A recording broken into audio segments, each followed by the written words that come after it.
Hey, welcome to Doceree Dialogue, a platform that unites industry leaders come together and exchange ideas, innovation, and insights, shaping the future of healthcare marketing.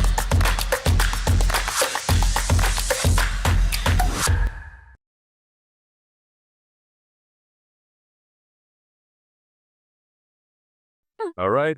Welcome to Doceree Dialogues podcast, Lara. We're super excited to have you here. Thanks for this. Absolutely. So let's get started with, maybe you can introduce yourself, talk about your journey a little bit about outcomes and your role there.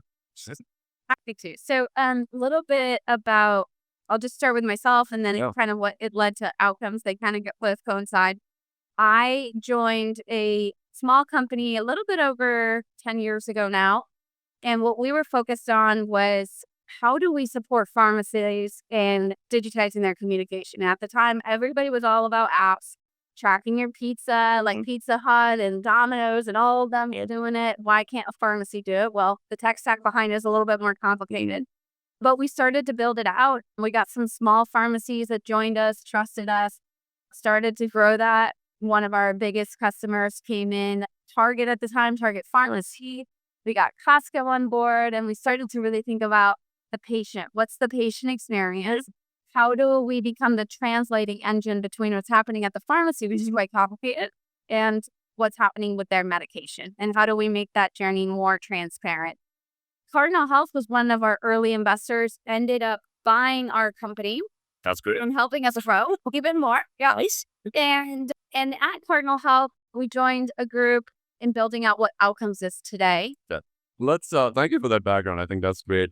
Just kind of building on that, what do you think are like the biggest pain points that you're solving for pharmacists, right? Like when you look at that segment, what are the things that, at outcomes and even in your personal life, things that you guys have done?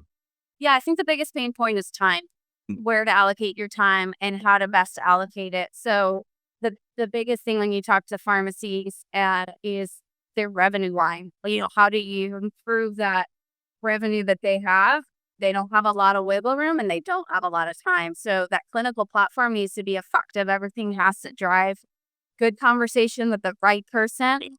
It has to yield to good results for the pharmacy. And so that is a big part of why. So we have over 200,000 pharmacists and technicians in our platform.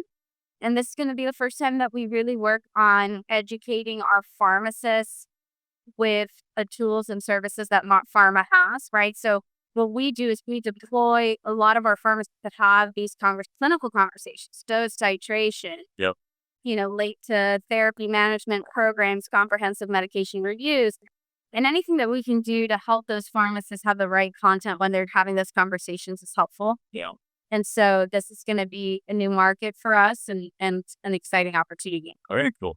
And just kind of going a little deeper on one of these, right? Like, and you're talking about all the different partners you guys work with, like Walgreens, the CVS, Costco's, Walmart's in the world.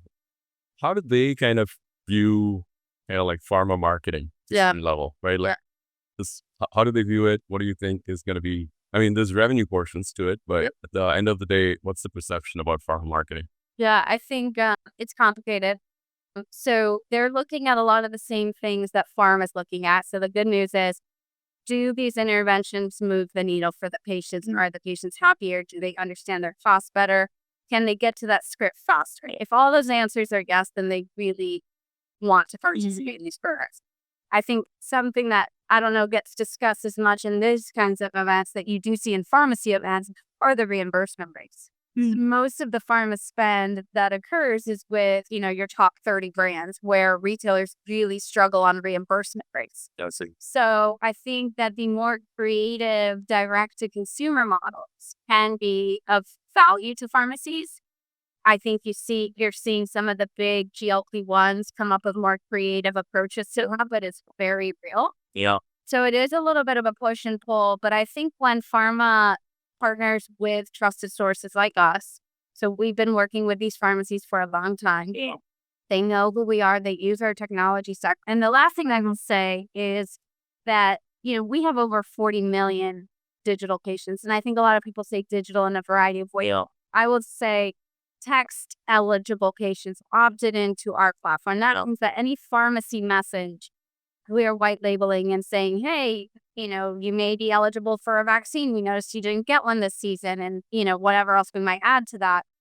When you intercept that with a manufacturer video and financial support or whatever it might be, that's a powerhouse. But we're also very thoughtful and careful about that patient we have and that pharmacist we have, and not over messaging window. That's great. That is great. Let's talk a little bit about innovation, right?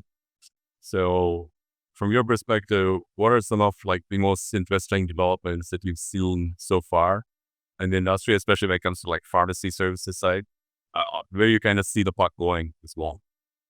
Should I say AI? Yeah, no, say it.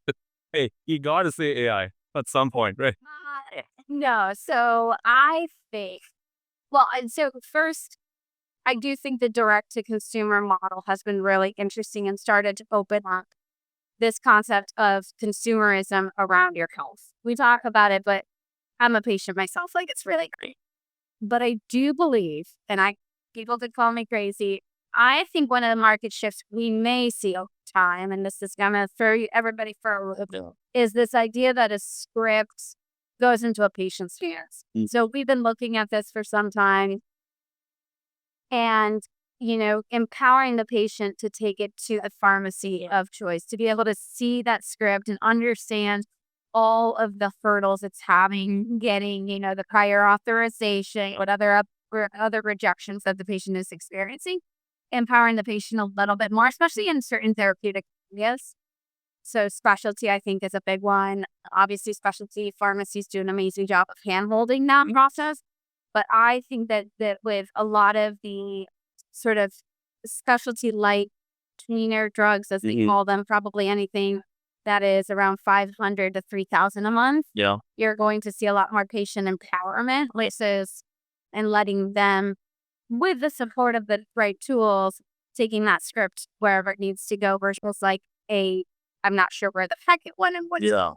So I see more of that, as patients are going to these direct-to-consumer programs. So it's What about the gaps that you're seeing in the industry, especially from the pharmacy segment? Gaps. I think the gaps and opportunities, right, is the script gets prescribed, and then it's just like, what happens to the patient? Like, lose like this. Depending on therapeutic area and depending on brand, like, you can have 40% drop off at first fill. Like, how do you serve that guy? And then you see a lot of manufacturers will, partner with hubs to try to do a lot of this. Well, hubs stand on the side and they get maybe 10% of the patients to access, but where's, their other 90% to support them? And then there's a flow through it on 6 and 7 and 8. So I think the biggest thing that we try to solve, I look at a lot, is follow the patient. Where are they? Don't try to build standalone environments and get the patient to come to you. Your standalone environment isn't going to do it. This got proven out 10 years ago. I remember when pharma was doing every single app in the universe. Yeah.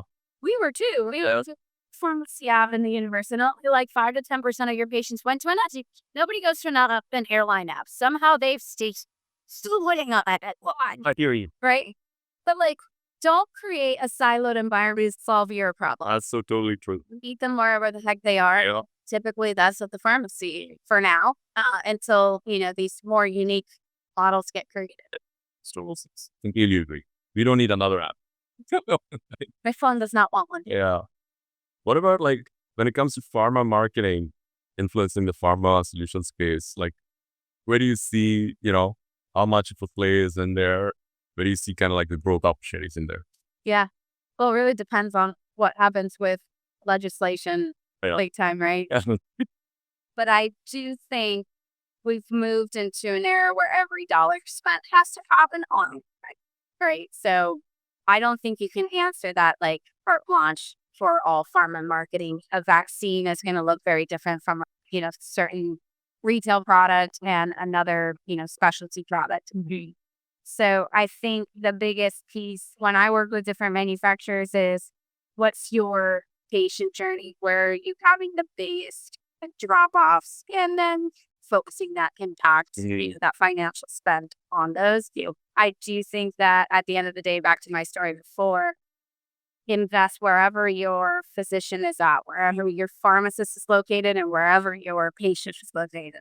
Like, stop making them come to you. You go to them and also their environments. And I think those will be successful programs that drive the return that's needed. Gotta ask you about AI. Can't have a section of podcast without asking you about AI. Oh boy. What are you guys doing with AI? Like everyone's trying to do something with AI. Every company's, I think, better do something as a product manager, right? Like everyone's trying to do something with AI.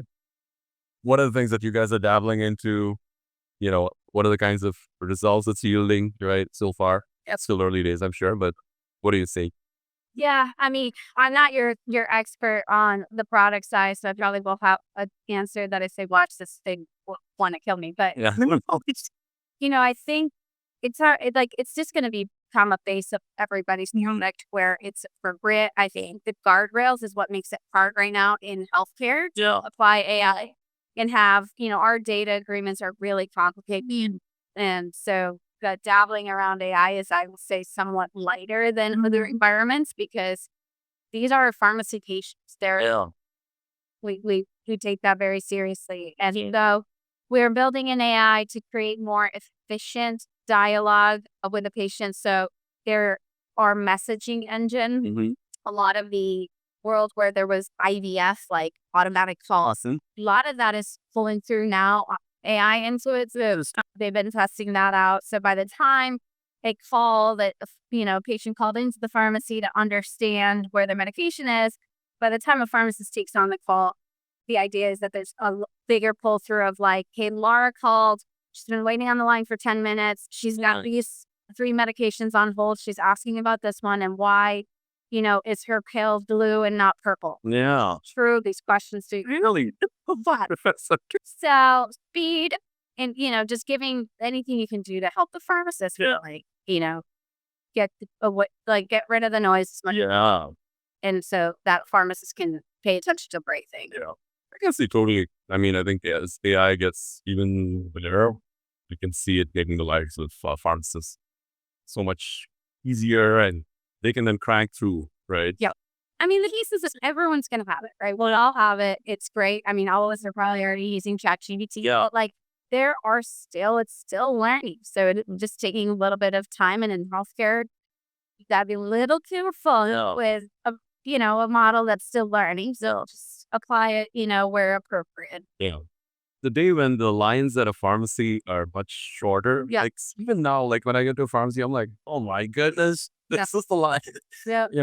But I'm sure there are ways you can even like shorten those lines and just speak to Payment probably, paying ahead. that or with insurance, right? Like it's like, the patient comes in there, then the pharmacist says, well, this is not covered by your insurance. Right. And then they're like, well, we got to contact your provider, back and forth. Yeah. So there's a lot of tech efforts on that front. Yeah. A lot of it started with pay ahead. So you knew what the challenges were before you showed up at the pharmacy counter. So we're seeing some of those things pull through for sure. That's awesome. Well, to close, I'd love to hear one bold prediction over the next, let's say, 2 years. What do you see is going to be like some innovation, which is just going to be completely reshaping the pharmacy side? Thanks. I'm going to go back to my prediction that I said before. I think that in 2 years, as a patient, and it may not look so old school, but, when you see a doctor and they're like, all right, I'm prescribing you this antibiotic. Do you want it to go to CVS? Do you want it to go to Amazon Pharmacy, Costco, Wegmans? What's your preferred? Or do you want it to go to you? Do you want to take the script? I'll take the script. There you go. And maybe I won't, but a little bit more empowerment. Do you want it in your phone? And then you can handle it and take it wherever, you see fit. Yes, with some education around it. But I think that is an idea that I think may pull through as, you get more of this direct to consumer. Yeah, I can totally see that. Give the consumer the options, right? Awesome. That is great. Thank you so much. That was my last question. This is really great. Thank you so much for being on our podcast, and really appreciate you, making your time for us. Yep. Thank you.